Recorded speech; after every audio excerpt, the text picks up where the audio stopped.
Welcome into the Autzen Audibles Podcast. I'm Matt Preem, Eric Scopel on the show as always. Today, Tuesday, we bring in David Woods from BruinReportOnline to discuss this Oregon UCLA matchup. Dave, how's it going, man? Are you ready to be sipping coffee? 8 p.m. kickoff Saturday night. That's going to be late. Yeah, boy, and that's going to be tough. And so UCLA actually just got announced for a 9 a.m. or the next Saturday at Penn State. So their body clocks are going to be all screwed up. Let's dive right into this here. It's Deshaun Foster's first year, takes over for Chip Kelly. A change that a lot of UCLA fans have been calling for and wanting for multiple years. Maybe not necessarily Deshaun Foster, but just moving on from Chip Kelly. And we blame you guys for it. All right, Oregon fans, it's all your fault. You allowed your program to elevate this guy, and then he came in, destroyed UCLA. Not very nice. We blame you. So what's the expectations? Because this is clearly a program that they've got holes, they've got issues, but like what is year one for Deshaun Foster supposed to look like, and are they close to that? I mean, what it was supposed to look like is very different from what it currently looks like. I think what it's ending up looking like is a tear down to the studs rebuild. The results are a tear down to the studs rebuild, and that's what you might think is happening. But this is a team that's 29th in the 247 talent composite. The way they're performing right now is way below even where like a lot of this same collection of guys was last year. Now there's some talent deficiencies, and we'll get into it, I'm sure, like kind of blow by blow, but like edge rush, yeah, they lost a ton of talent and depth. Cornerback, not a super talented group, but this linebacker group is right up there with, some of the better linebacker groups they've had in the last 15, 20 years. They've got a great defensive tackle in Jay Toia, who's probably going to be an NFL player. I've got a good couple of safeties, one of whom is, I think he started at Oregon sometime in 2012, 2013. And on offense, I mean, they returned, I think it's like 9 starters from last year. So they're ending up looking like a rebuild. And I mean, we can get into this as much as you want, but I think what happened was UCLA didn't fire Chip Kelly in November when I think everyone knew he was non-viable going forward because he was not doing NIL, was not doing recruiting, all that stuff that is important. You're supposed to do in college football. Wasn't doing any of it, and was losing to, ASU with Jalen Conyers playing quarterback. So, that sort of stuff was happening. It was non-viable. They chose not to fire for what they say is money reasons, or what we've kind of heard is money reasons. But obviously, as everyone knows, the calculation on money reasons is if you put a bad football product out there, you're going to have pretty bad money. Yeah. So they didn't fire in November. They were ending up hiring in February because Chip Kelly spent 2 months trying to find another job. And even at that point, they went with, I think, what was the cost-effective move and also what the players wanted. And you're free to assess whether you think that factor should matter, but it definitely mattered in this context. Well, that leads me right to where I wanted to go next. And I hate that we're starting this podcast kind of doom and gloom for the Bruins here, but I mean, where else could we start it? I mean, is there? I'd love it. I'd love it if there was another place to start it. There was that great game against Hawaii. No, but here, I guess you kind of you brought it up a little bit of like this was the player's choice. So what was the pitch for Deshaun Foster being a head coach, somebody who had never been in that position, never been a coordinator before, and then I know it's a really small sample size, and it's your reaction is going to be, I guess all reactions are reactionary, but that's what this will be. Is this feel tenable long term? Like is Deshaun Foster as UCLA's head football coach going to work? Okay, so I'm gonna lean back on my answer, which was my answer in February when he was hired. He has a very narrow path.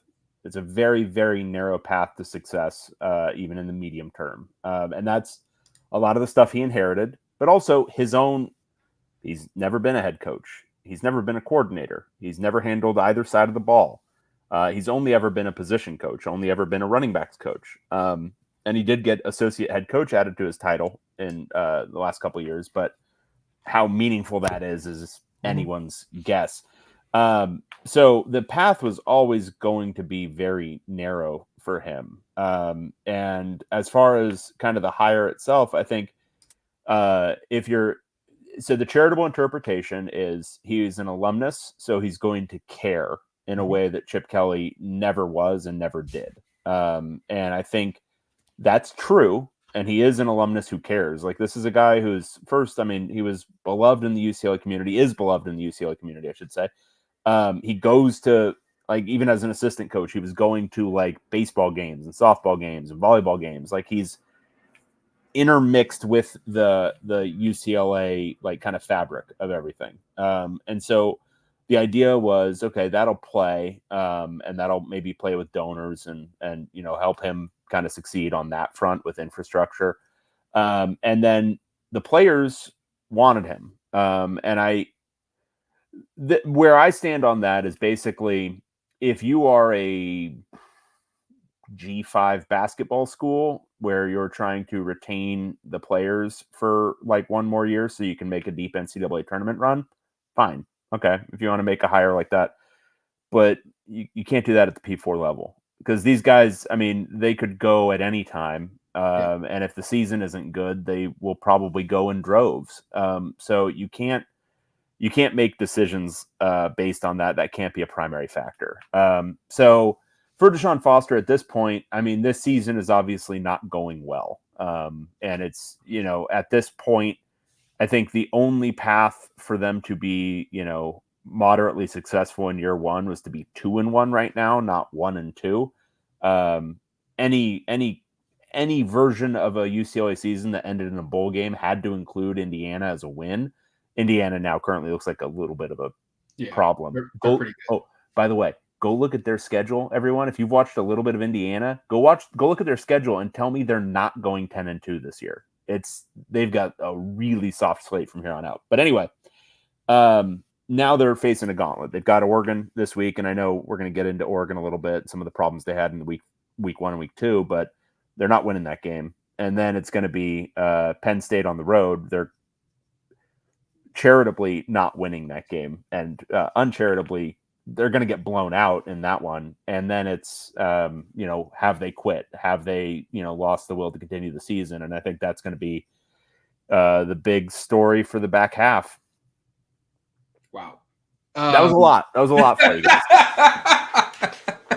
I know things aren't good, and I think maybe what starts here is Ethan Garbers was pretty good in the sample size he had last season. 11 touchdowns, just 3 interceptions, like 67% completion percentage. You see it individually. You see the plays. You see his escapability in the pocket, but it just hasn't clicked with UCLA's offense this season. 3 total touchdowns. He's completing like a career low at 56% of his passes. Like, he has more interceptions than he's thrown all year in any of his previous years so far in 3 games with 4. Like, what is happening at the quarterback position? And then is it just a domino effect for the rest of the offense?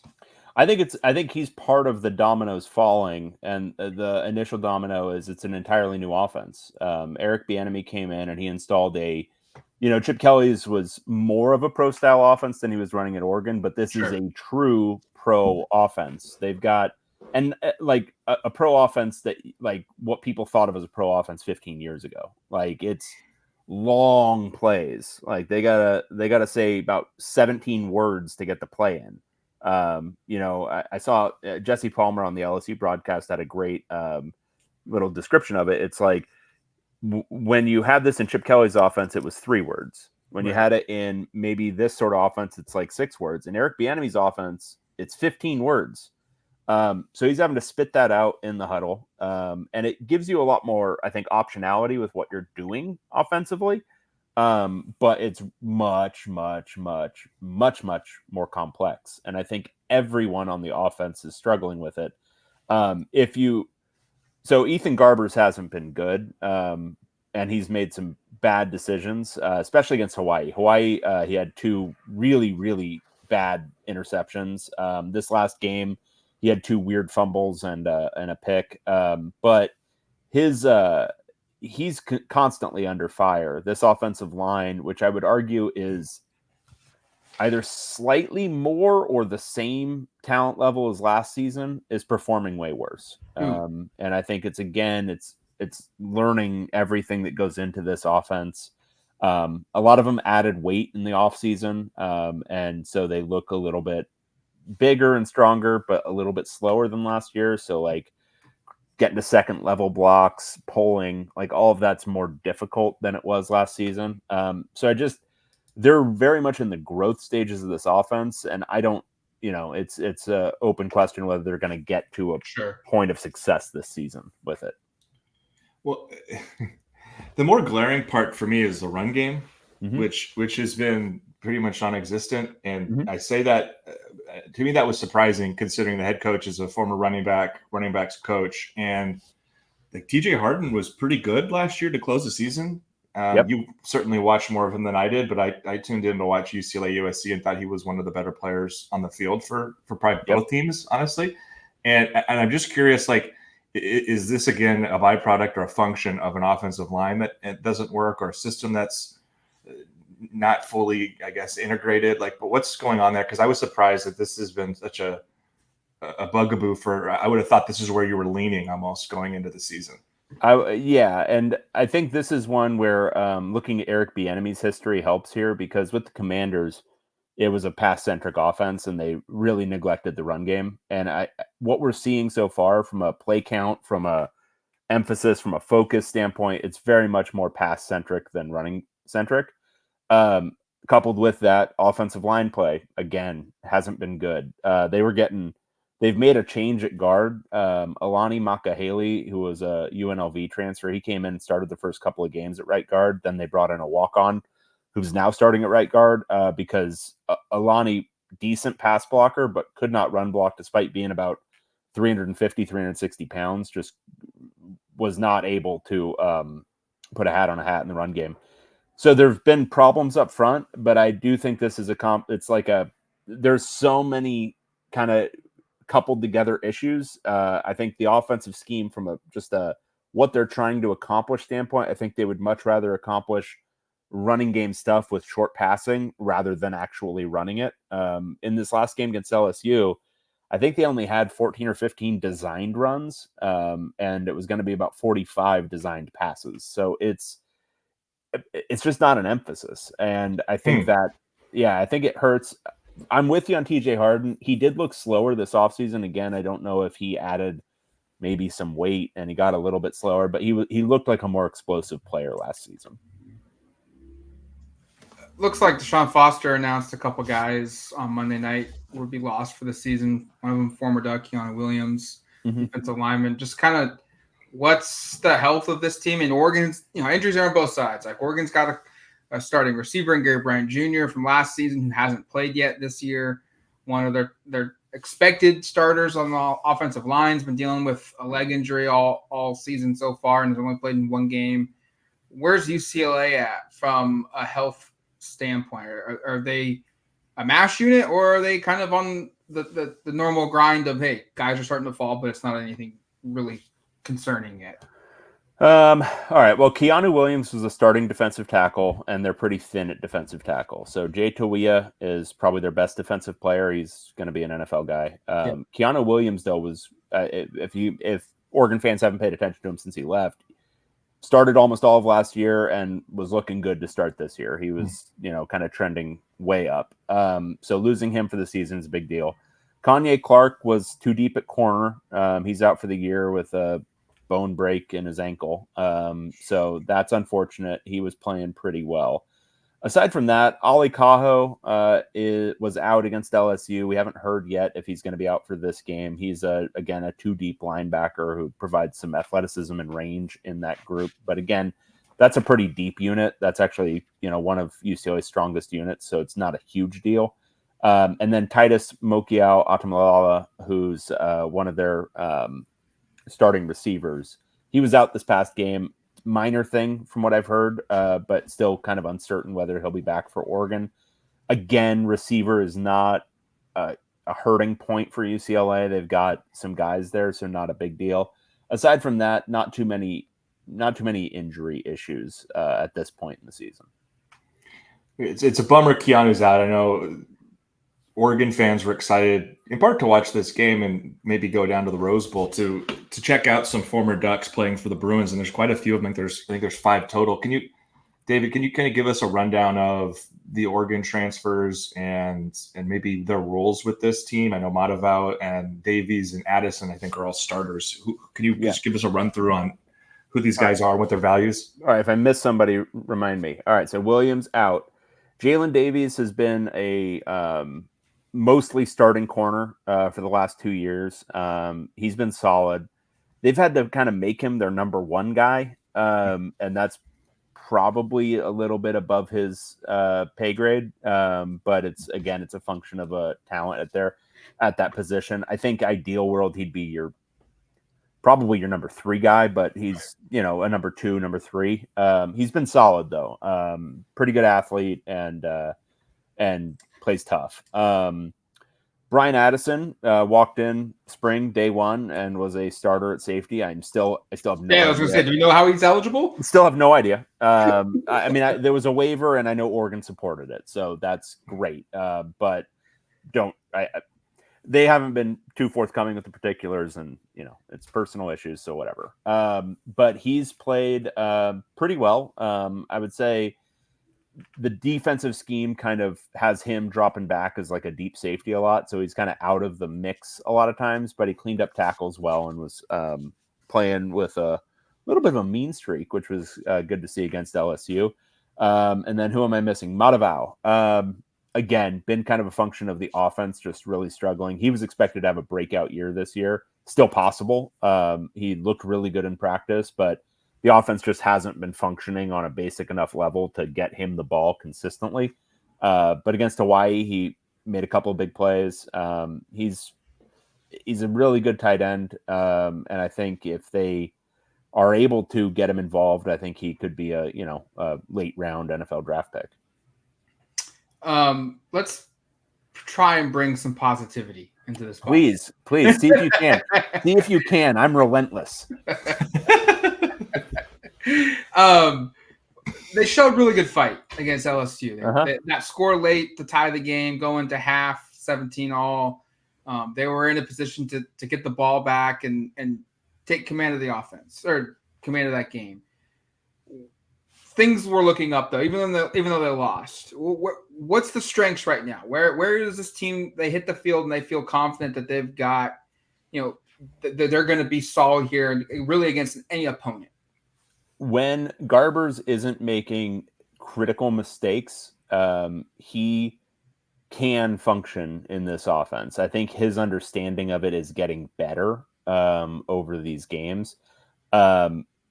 That what happened in the second half is there were more critical mistakes. And then the other thing is Deshaun Foster's 4th down decision making is a problem. They lost momentum at the beginning of that second half because it was a 4th and 2. I think it was on the UCLA 46 where they decided to punt. Yeah. That's not a punt at any level of football anymore. Like the NFL doesn't even do that anymore. But if you're looking for positives, because I was going to say, David, you are so relentless. I'm so relentless. I mean, that was 20 words, and you were talking about 4th down decision making being a problem. Honest to God, it's hard to find a pure kind of positive at this point. I would say UCLA's receivers are good. Rico Flores from Notre Dame, he's going to be a really good receiver. When Garbers has time now, he can hit those guys. At the very beginning of the year, he didn't seem like he knew where it was going, and he didn't seem to know kind of what route combinations were going where. But when he's given a little bit of time now, he's got some talented receivers to hit. And if I said this against LSU, and I think it was true, and I'll say it against Oregon too, it's all about starting hot for them, because I think a big thing is once things start going wrong, they feel like just the weight of the world on their shoulders because it's been such a slog to start this year. Against LSU, they were playing free in that first half. Like they were playing with some excitement, with some confidence. And I think that's big for this group because there's so much uncertainty right now. They don't really know what they're doing and they're trying to figure everything out. So if they can start hot against Oregon and score on the first drive. Just put something on the scoreboard.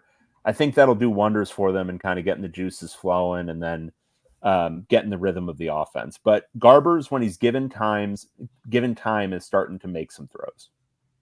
I wanted to ask you about UCLA's defensive front, and you mentioned Toya a few times, and I think he's one of the players certainly to know, and as you said, an NFL player. Oregon's interior offensive line is probably the biggest weakness of this team. If you followed early on the season here, they've had a lot of issues. They've been rotating. I think they've kind of settled on some guys. They figured it out, though, right? Right guard came in at center. That's what they did. And then the guy they thought was going to be the starting right guard all season was supposed to be getting back this week and then had a setback with an injury, so maybe he's not back. But it seems like they've made progress. I'm just curious with UCLA, like how much can that defensive front maybe capitalize on, even let's say Oregon's taken some strides, but it's still a weakness on its offense. Is that a place that you think UCLA has the personnel to exploit to a certain extent? Jay Toia can stack up offensive linemen. He pretty much demands a double team. They can. I think what's happened in these games is that he's getting a little worn out by the second half. And so without Keanu Williams next to him, it's tough. They're basically rotating three guys at defensive tackle right now with Toia, Sidiveni Havili Kafusi, and Siale Tapaki. And Siale Tapaki just moved over from the offensive line this offseason. So it's a pretty thin group, but it does have a really good talent in Toia. I would say first half, I wouldn't be shocked if Oregon's run game is a little bit stifled, if that maybe happens. Toia is not much of a pass rusher, though. So getting him into the backfield to create negative plays, I don't know about that. And if there's a problem on the defensive line, it's really the edges. They haven't been able to generate much of a base pass rush. Against Hawaii, they were able to blitz for it. Linebackers coming on, kind of delayed blitzes or zone blitzes, but they haven't really generated much from the starting edge positions. They actually moved Femi Oladejo from linebacker to edge against LSU to try to generate a little bit more, and he was better, but still not providing a ton there. All right, let's set the stage for Saturday night. It's going to be a late one, like we said, 8 p.m. Fox kickoff. I think I saw it's the latest UCLA game out west since 1990. Yeah, which is pretty crazy. No, we weren't. I can't believe it because we weren't supposed to get any of these windows. I was told so many times that the Big Ten move, you're not going to get any of these late windows. Yeah, and Oregon fans feel the same way because the Boise State game was streaming only, and I didn't feel this as much. It's almost like it's geography. It is a thing. Geography is a thing. What's the mood going to be? What's the atmosphere? What do we feel like UCLA is going to bring to the table? Because it's 2 straight losses. The last time they were at home, they got thwacked by an Indiana team that at the time many people didn't think was going to be very good. Maybe they are now, like you said earlier. LSU game, one that they played tight end, but they still lose. They're 1-2. Now they're playing an Oregon team. Last time Eric and I were at the Rose Bowl for a UCLA game, it was pretty juiced. Oregon won, but it was a game in which the Bruins were pretty fired up to play in. What are we expecting from a game day atmosphere? Is it going to be pretty quiet or a fired up UCLA team? Oh, it's so hard to say these days. I mean, I don't think it's not going to be a sellout. I know that. The Rose Bowl, there's going to be the tarps. You guys have seen the tarps. Students are back in session starting on Thursday, so you could see a decent student section, and they'll be behind the Oregon bench trying to make things loud and rowdy. But from an atmosphere standpoint, I don't know. I mean, I think the fans against LSU who went on that road trip, they were loud and proud, but I think that was partly just going on a cool road trip that I think is on a bucket list for a lot of college football fans. Heck yeah, LSU. Yeah. Against Indiana, I thought the turnout was pretty decent, actually, for a mid-September UCLA game. If people don't know, UCLA is on a quarter system, so always these September home games up until basically this Saturday, they're usually pretty sparse crowds, even by UCLA standards. This one won't have that. So I think, I'm curious actually, because, from what I've heard, ticket sales were like pretty meh for this one, despite Oregon being a, top 10 team.